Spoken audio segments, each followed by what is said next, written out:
inside. Looks like there's something stuck in here. Well, thanks so much for speaking to me, and thank you so much for making The Further fresh again. It's a great movie. Oh, thank you so much. That means a lot.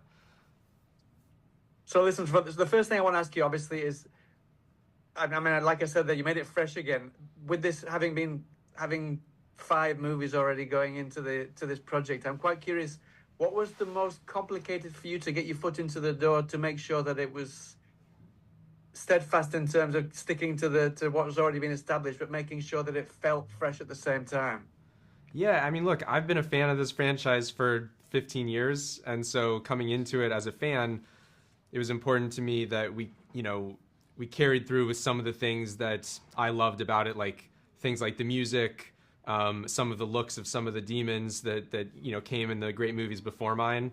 But at the same time, because there's been 5 movies, I thought people were ready for a new take, a new approach to the world, and a new family.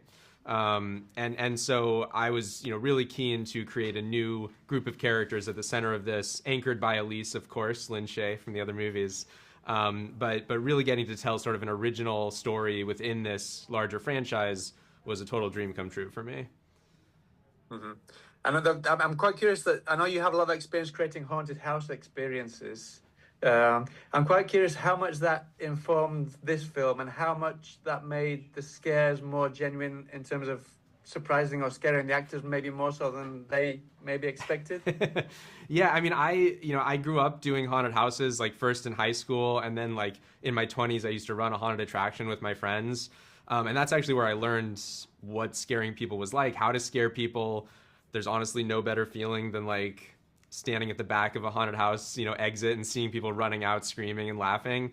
But learning how to create suspense in a live attraction, like I tried to bring that as best as I could to this film, actually. And so, I like creating horror set pieces that feel like you're really taking the audience by the hand and actually going through almost like a haunted maze, so to speak. And of course, there's one scene in the movie that is actually like a haunted maze in the Pillow Fort, but even the dentist scenes, or the scenes, later in the film that I won't spoil, but, that feel very much like you're sort of going through a live haunted attraction.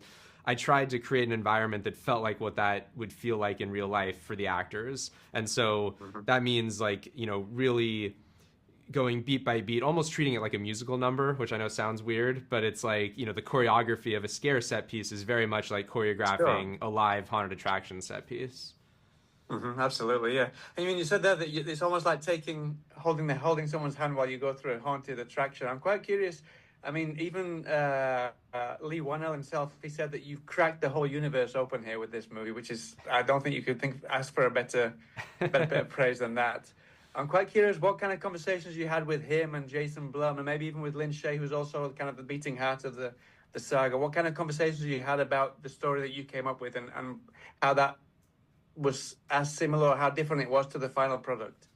Yeah, I mean, lots of conversations. I mean, both Leigh Whannell and James Wan were instrumental in the creation of this movie, of course. I look up to them both as filmmakers in a huge way. Like, they're 2 of my idols, so getting to work alongside them was incredible. I wanted to be able to honor what came before me, but also, as Lee said, sort of break it open a bit. And so to have their blessing was fantastic. And so my favorite part of the process, honestly, was like, me and Leigh Whannell would get together at his office, and I would pitch him, okay, here's what I'm thinking about for a scare set piece, or here's the story piece I'm thinking about. And then we would just try to one-up each other. We would literally spend hours being like, okay, this is really scary. What if this happened instead? Okay, no, that's not good enough. And for me, as someone who was such a huge fan of so many of the scares in the previous movies, my big goal was to not try to mimic any of those scares, because I don't think you can beat the scares that James came up with in those first couple movies, right? That Lee came up with on the 3rd one, or even the MRI scene in the 5th one, right? Like, you can't beat those. And so I was like, I don't want to do anything that seems familiar from the other films from a scare perspective. And it was a great group effort to all try to one-up each other and try to make this the scariest movie possible. Brilliant. Well, listen, Jacob, they give me the wrap, so thank you so much for your time. Thank you so much for fantastic movie, and I hope to speak to you again sometime soon, sir. Thank you so much. Great to see you. All right, all the very best. Take care.